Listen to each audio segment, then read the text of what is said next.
What it do? It's Coach K Squared. Just want to touch base with you because I was only gonna do one episode, but I was like, you know what? I'm wide awake. Let's do another. Let's just ride this out. There's Red Bull in the system, so might as well just get it going. Just want to do some NBA hot topics because this playoff race is very intriguing because there's some uh, undisclosed things that are happening here. So, first one, let's go from top to bottom. You have the West Coast with the 1 versus the 8. You have OKC versus the Suns, which the Suns just no match. OKC just knows how to play. The ball moves. Shea gets to the foul line 3,800 times a game. Not a fan of that type of style, but he's doing what they allow him to do. But yeah, they're just overmatched there. 2 versus 7. You have Spurs and Trailblazers. Although the Trailblazers are playing a good brand of basketball, high energy. I like how Tiago Splitter has been coaching. I Yeah, that's think my he's a great coach. man. He's getting lowballed by his organization. I don't think he's going to be there next year. I would hugely take him as a Chicago Bulls head coach. I wanted Taylor Jenkins. I thought he's awesome at Memphis, but he's now a Buck. Oh well.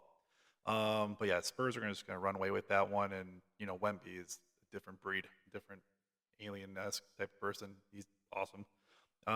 Then you have the 3 versus 6. This one is going to be the biggest story I feel in the West Coast.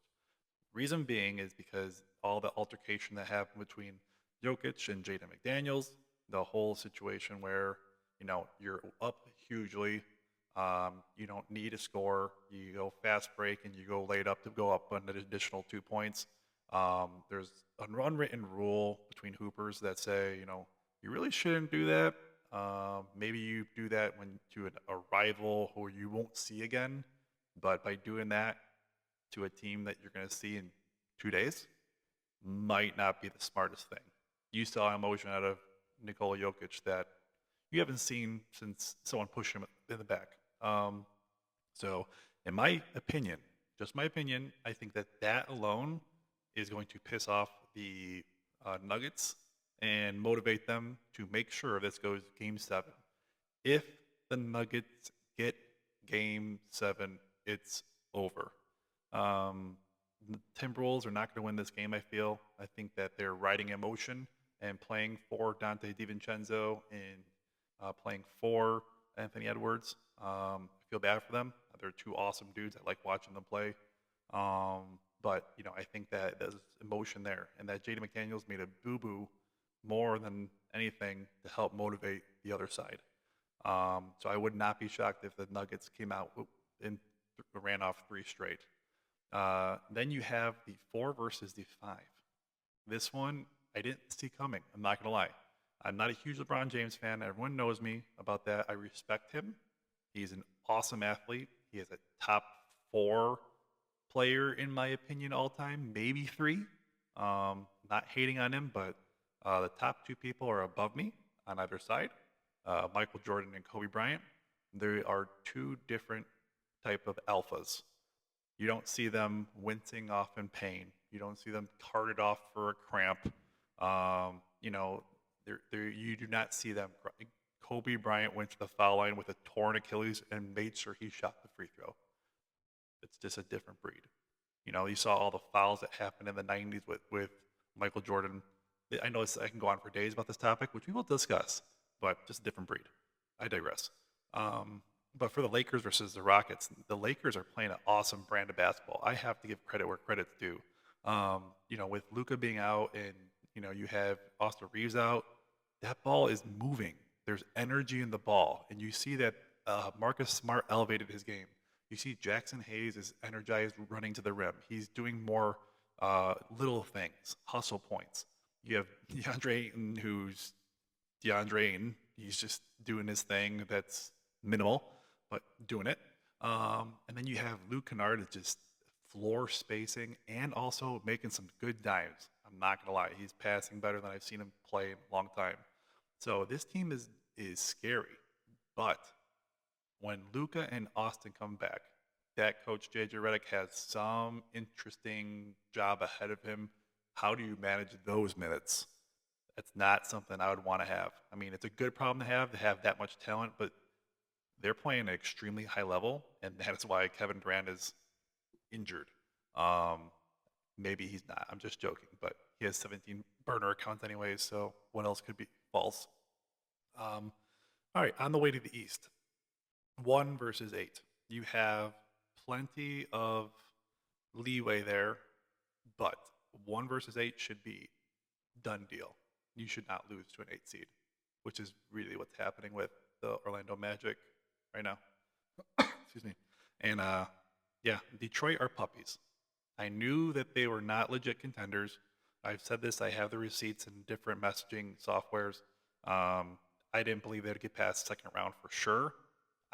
There's even sometimes I was like, Orlando was a very good seed last year, and they have Paulo Banchero, Franz Wagner, Suggs. They have a lot of good core people still around. But this Kane guy that was a two-way player, I watched the game today. That dude can ball. I like him. He's a difference maker, and clearly they are probably going to win this series, and Pistons back to the drawing board. Here's more Tobias Harris free agency stuff going on. But yeah, they're going to be intriguing in a year or two. Give it some time, but just they're too young. Let's go to the 2 to the 7. Boston versus 76ers, not a real series. Not a real series at all. Boston should be a number 1 seed if there wasn't some injuries play. But Peyton Pritchard, different level last 2 years. That dude is balling and unstoppable from both ends of the court. You know, hitting threes, and then you have to run out on him. He's now gotten to the rack easily. Derek White's playing well. Jaylen Brown, who I've made social media posts about before, couldn't use his left hand. Now he's playing at an MVP-esque type of level. So Boston's going to be a hard out. They're an easy favorite for the East. I want to see someone else besides Boston, but I don't think it's going to happen. You have 3 versus 6. This one is the most intriguing on the East Conference. Knicks versus the Atlanta Hawks. This one, yeah, I like how the Hawks play. Straight defense, straight energy, turn you over, fast break, spot up every once in a while, but they are trying to get after it downhill. And I just like the way they play. Good energy. That's how I have to coach my team. You know, we were an undersized team, defensive team, and, you know, you can compete with anyone if you can play defense. And right now, the Knicks offense just looks, you know, tacky. Like they just, every once in a while, they have a good ball movement possession. But for the most part, it's just Jaylen Brown, you know, snake screening and trying to shoot over people, and Cat, you know, launching threes and doing weird gestures towards the crowd when he makes one. But, you know, I think the Knicks have potential, but next round they're just gonna get bounced if they do win this series. But I wouldn't mind the Hawks winning. That'd be pretty cool. But OG Anunoby is the X factor. He's got to play, you know, out of his mind in order for this series to go back in their favor. And then the most boring of all series is the Raptors and Cavs. I have nothing good to say about that. I don't even watch it. The Raptors, not really crazy about. They have some potential. It's more of a boring style of play, in my opinion. And then you have the Cavs, who, you know, James Harden, okay, fine. Donovan Mitchell, fine. The bigs are the intriguing part.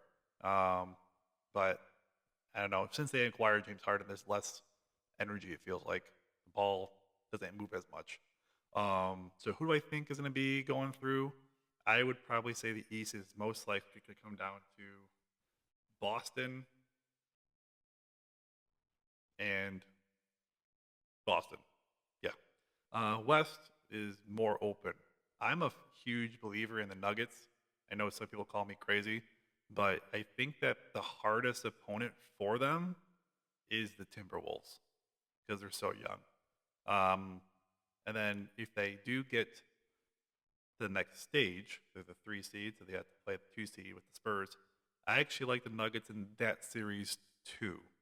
So I would not be shocked if it's a 1 versus 3 OKC versus Nuggets. And with that, I think OKC is probably still going to win, but I wouldn't bet against Nuggets giving them a good series. Anything can happen. You never know. OKC versus Boston, in my opinion, is most likely the case. I don't think OKC stops rolling. I think they're going to be winning it again. Just too many different ways to be successful, but anything can happen. So with that being said, I'm eager. I'm really amped to get to this free agency, this summer league, NBA draft. I love. I can't wait. There's a deep draft, and my Chicago Bulls, baby. They have a couple different first round picks. Thank you, Blazers. Appreciate you getting to the playoffs and getting first round bounce. Appreciate you. So we should have a round, unless good old commissioner helps a brother out and gets us a lower pick, top 4, baby. It would be great. Derrick Rose-esque type of thing. But nevertheless, if we have a top 9 pick, we'll have one quality player, and then we have probably most likely the 14th or 15th pick, I think it is. 2 first-round picks, solid. Let's rebuild. We still have the same ownership, so they're still morons. But nevertheless, I think that if we get a decent coach, maybe Tiago Splitter, I would love it. Get someone next to Matas that is more of a defensive anchor there next to him. And then keep developing our youth. Get an elite 2 guard. I wouldn't mind doing a Duke shooting guard. That's 6'6". That would be great. It's my go-to. But besides that, looking forward to this playoffs and getting started with the podcast. So thank you guys. I appreciate y'all. And please like and share. Let's grow this together.